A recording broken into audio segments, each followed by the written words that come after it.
Hi, and welcome to Truth with Ruth, a witty, warm, and real podcast to help busy midlife Christians with effective workouts to tone up and reclaim energy and zest for life so you can finally feel like yourself again. I'm your host, Ruth Edwards, and I'm joined by co-host Evan Edwards. And what do you do around here, Evan? I co-host and I run the social media and keep you on track. Yes. So it helps bounce things off and guide the conversation. So, all right. So in today's episode, we're going to talk about energy. Have you ever noticed that we treat energy like it's a personality trait? Yeah. or even if sometimes when I talk about someone I know, I'm like, they're energetic. Yeah. Or outgoing. So, the people I'm talking about, there's that person in the neighborhood who's always organizing neighborhood events. And there's the one that train. I mean, this could all be the same person. They train for a half marathon, meal prep on Sunday, and they can still convince everybody to play board games till midnight. Or we have a neighbor who, their lawn is so perfect, right? And you wonder if they're, how do they have the energy to do all that? Are they out there with their little scissors? I mean, meanwhile, me, myself, and a lot of us out there, we're standing in the kitchen at 3 p.m., staring into the refrigerator, hoping there's motivation hiding behind the jar pickles, If you've ever wondered, where did my energy go? You are definitely not alone. And so that's what we're talking about today. Of fatigue, why it happens, what actually works to improve your energy, and why chasing the latest energy hack is usually less effective than building a few simple habits that work together. So here's the good news. None of us can order extra energy with overnight shipping. I wish. Just Amazon it. I mean, and we live so close to an Amazon warehouse that we can get a lot of things overnight. Like it'll be here by 7 a.m. What? That's crazy. But we can't do that with extra energy. So, what we're gonna talk about today is evidence-based ways to feel more energized. And no, it doesn't involve drinking so much coffee that all you do is pee all day. Now, if you're drinking your water good, you might be peeing all day, but it should not be because you're drinking 120 ounces of coffee every day. Well, I guess firstly we should start off with the important thing is that when most people think about being energetic or having energy, they think about, or like we just said, people who are when we're describing someone, they're energetic, we think about how like they're exciting or excitement in general, or like they're not in an age way, but like they are youthful or have a lot of enthusiasm. So energy feels like, I guess, just a synonym. Energy is fuel. Right. Yeah. That makes helps us do the things we enjoy. Right. Our hobbies, our relationships, business, work, exercise, hanging out with friends. So then when we lose, or if we didn't have any energy to start with, things can feel boring, small, just bleh. Yeah, you're just hanging out at home. Yeah. So, but the nice thing is that you said it just a minute ago, you're not alone. Everyone goes through feeling like they don't have any energy, or feeling fatigued, or just, we all have bleh days. Right. It's just part of being human.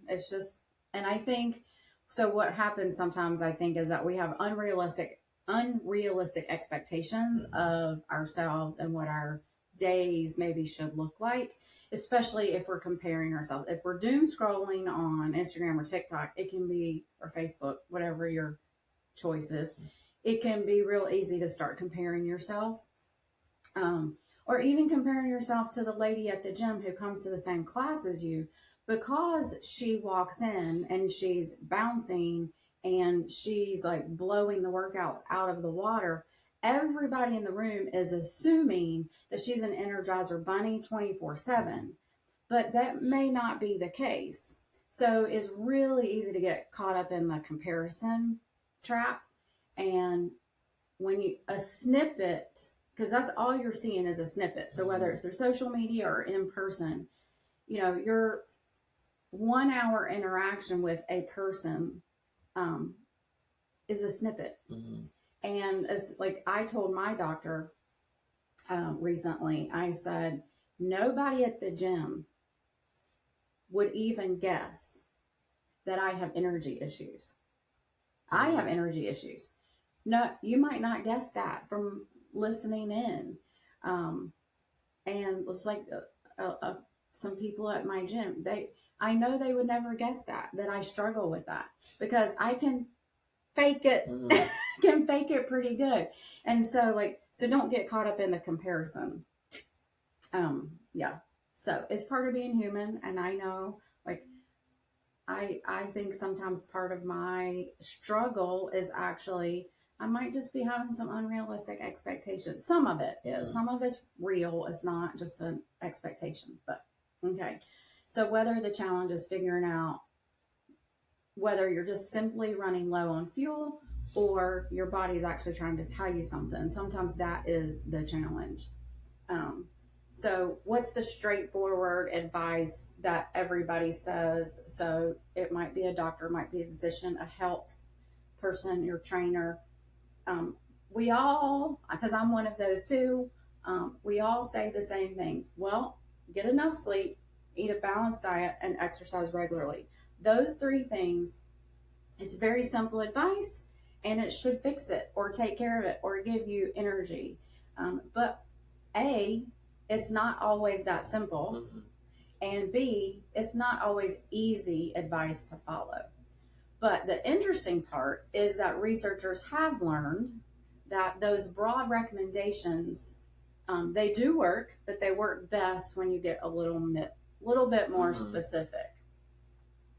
So, like, for example, instead of someone saying, how can I get more energy?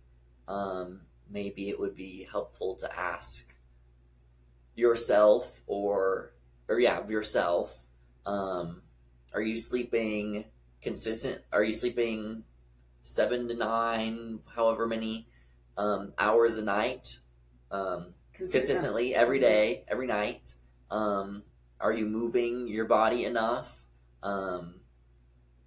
Even just a short walk around the neighborhood or walk on the sidewalk. Am I fueling my body with food in a way that keeps my energy consistent, stable, consistent again, instead of just a snack here, a snack there, just up and down. Yeah, because blood sugar, right, it can spike it and then drop it. So let's say you're only eating crackers all day. Well, you have a cracker, it spikes, then it's going to crash. Then you do it again, spike, crash, spike, crash, spike, crash, spike, crash. And so that's blood sugar, and that's every time you crash, that's low energy. Yeah. Anyway. And then I guess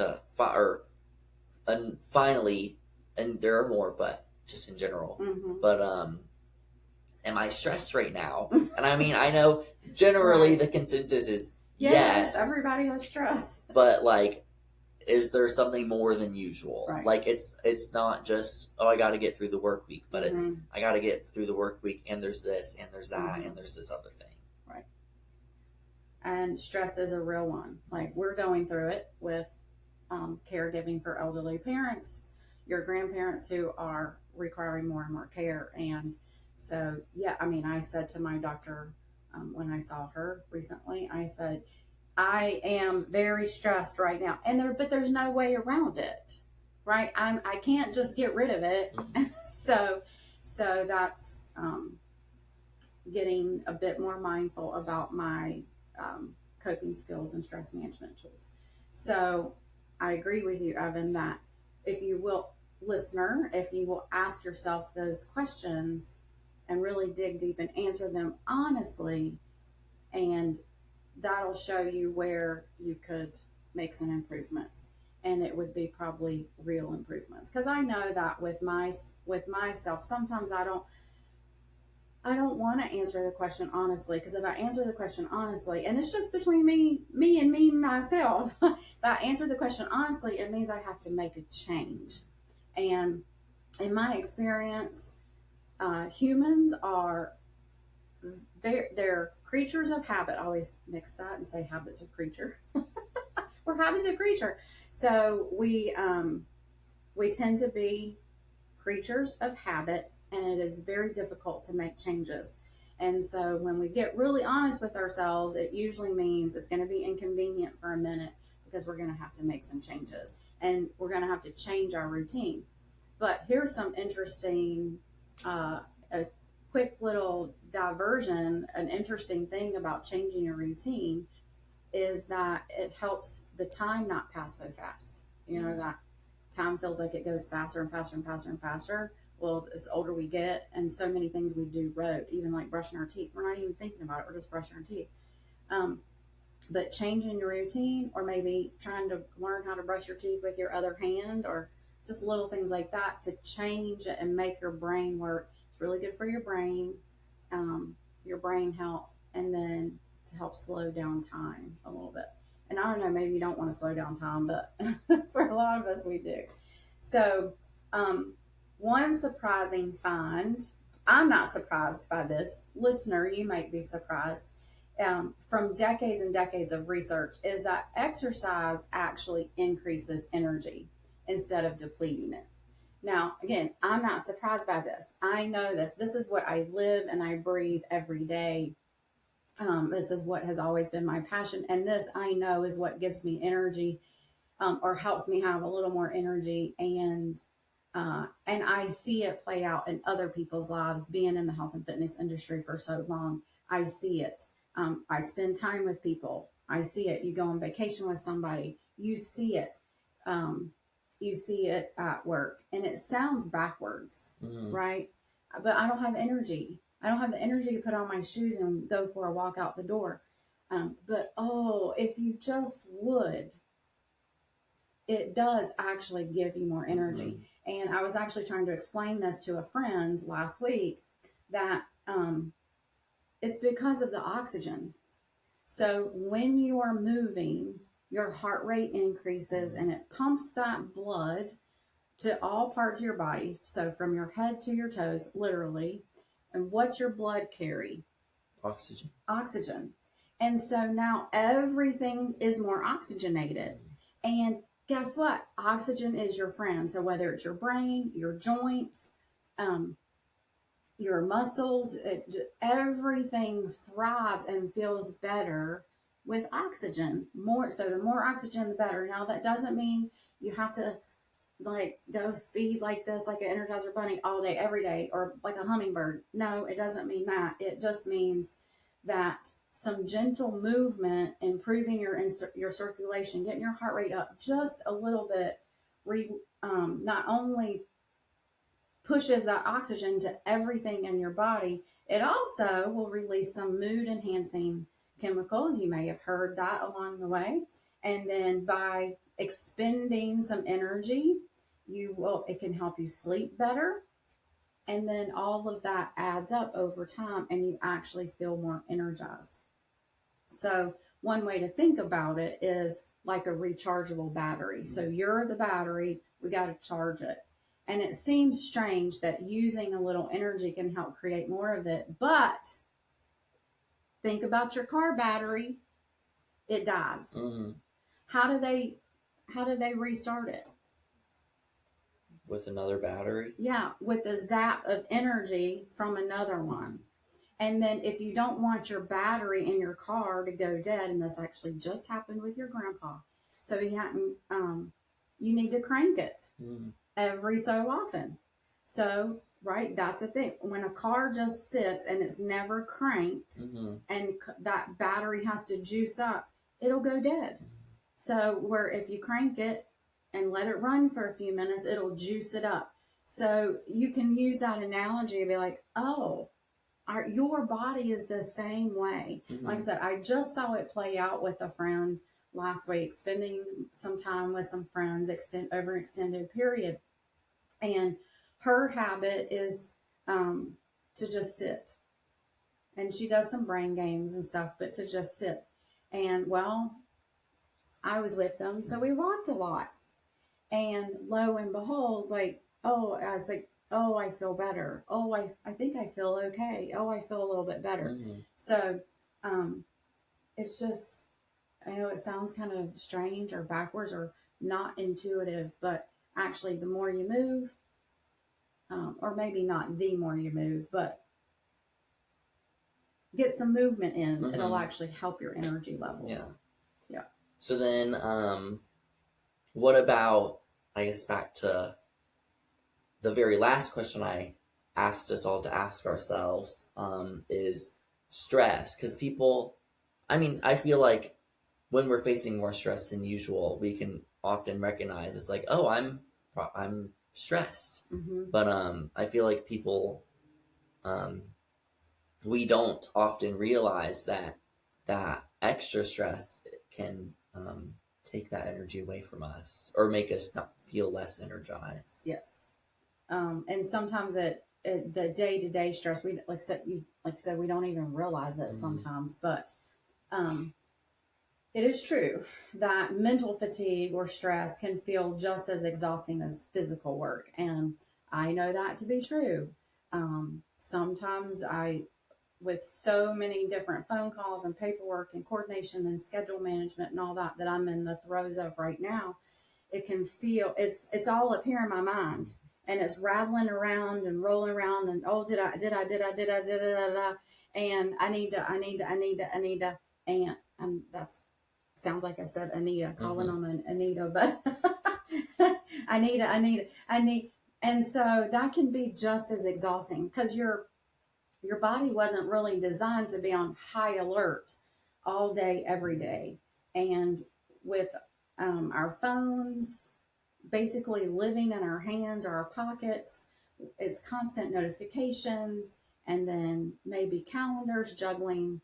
You've got family, you've got extended family, you've got work, you've got kids, and maybe you've got church, like all these different, just a lot on the calendar, and trying to multitask everything. And you're trying to do all of that all at once, and it can very quickly, maybe quietly, drain your energy reserves before you've even noticed. And that's why I know I've been through something like this before, and I know how easily it can happen. So this time, as I'm going through something very challenging where I have a whole lot more notifications, calendar, scheduling, paperwork, this time, hopefully, as I go through it, I'm more aware, and I take lots of brain dumps. I sit when my brain starts feeling like that hummingbird, Anita, then I sit down. I will make myself sit down with a giant notebook or my paper calendar, and I get everything out of my head of what is rolling around in there. And then so just, it's called taking a brain dump. And then I sort it. What needs immediate attention? What is just not necessary? What can be deleted? It's just it's just going to have to go on the back burner for now, or it can just be deleted. Like, you know what? It's just got to be deleted. What can be delayed? What can wait? What can be delegated? So I really like those 3 Ds: delete, delay, delegate. So what can be deleted? What can be delayed? What can be delegated? And you might be able to in my case, it would be asking you to do something, or asking your dad to do something, or another family member. And so it's okay to ask for help, because a lot of people, when you're going through a challenging time, they'll say, let me know how I can help. And we often don't, but they don't know what to do to help unless you tell them, hey, I could really use help with this. Mm. And so, and a lot of people would, I'd be happy to do that. So, um, sometimes, right, that's really one of the best things you can do is just sit down, maybe take that brain dump, and then if there's something that needs immediate attention, you do it, and then you give yourself a break. So that might look like a nap. That might look like just closing your eyes for a few minutes. It might look like going for a walk. Like whatever it is for you, it's different things for different people. Those are different coping skills. Whatever gives your brain a bit of a rest, and then you can, that recharges that battery, and then and it's not forever, it's just long enough so that you don't have 2,502 tabs open in your head, in your mind. However, let me just throw this out there because it's worth mentioning. Persistent fatigue is not something to ignore. So if you're constantly exhausted despite getting adequate sleep, eating well, and being active, or if it comes with some other symptoms such as unexplained weight loss, shortness of breath, chest pain, or other significant changes in your health, then it's definitely worth having the conversation with your healthcare provider, because fatigue can sometimes be a sign of some underlying medical condition rather than simply being busy. Because there are there are parasites like Lyme disease, for example, can come. Oh, but we don't even need to talk about the current parasite, right? I ain't got time for that. Because we're filming in the middle of summer of 2026, and what's the name of it? Cyclo something. Cyclosporus? I don't know. Close enough. I've been so wrapped up with helping with your grandparents. I don't even know. I know it's out there, but I'm not been keeping track. And then your grandpa asked something about the price of gas because it's been climbing recently, and I was like, I don't know, Daddy. I'm not keeping up with world events at the moment. I just can't. But I bet it has something to do with something over there in the Middle East. I mean, not because, but I was like, but I have no idea. I haven't had the any more tabs open in my brain. I don't have any left to open to care about that at the moment.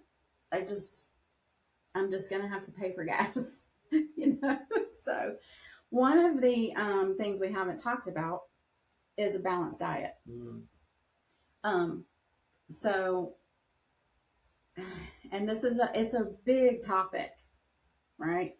So we've talked about it in some other episodes. My simple suggestion is, right, to make it simple, eating a balanced diet is eat your veggies.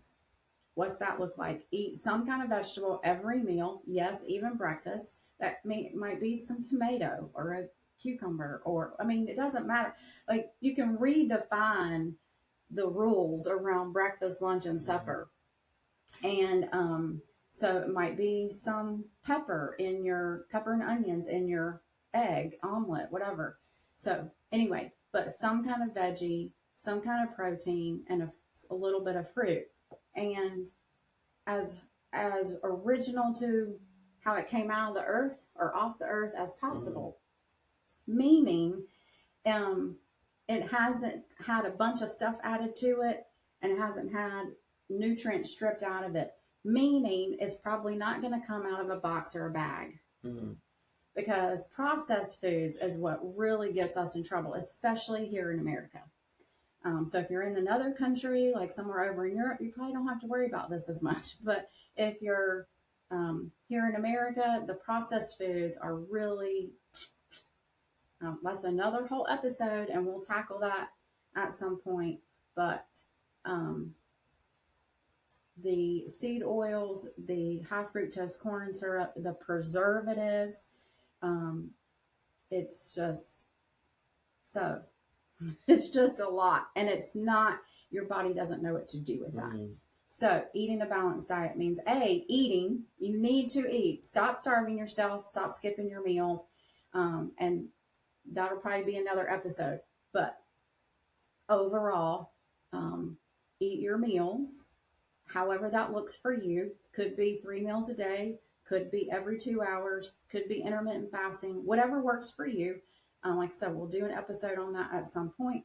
And then you are going to eat foods as, like I said, veggies, fruit, some kind of protein. And it's okay if it's a bag salad, but wash it, please. Mm-hmm. Wash it. Wash it, wash it, wash it. Or even better, buy from your local farmer. And you'll probably avoid that parasite bacteria that gives explosive diarrhea. Hopefully. Oh, all right. So I guess it's time to wrap up. Mm-hmm. So what, I guess you could say, what have we learned today? What should,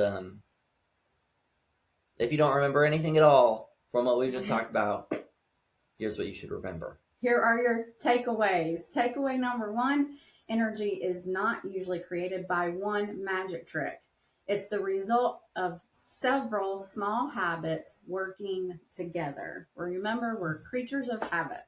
So it might mean spending some time creating some new habits or changing them. You know what? Do it one thing at a time. So change one habit, get that down pat, then change another one or create another one. So that's number 1.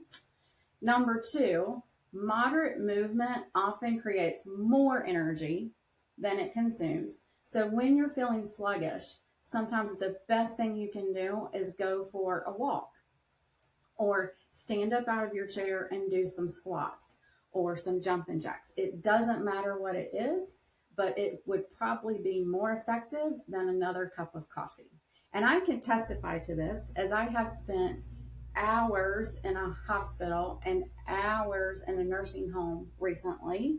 Not me myself, but there because of my mom. I'm sitting there visiting, just kind of keeping an eye on things. And it's 3:00 in the afternoon, and I'm like, oh my gosh. Time goes super slow. Let me tell you what, sitting in there.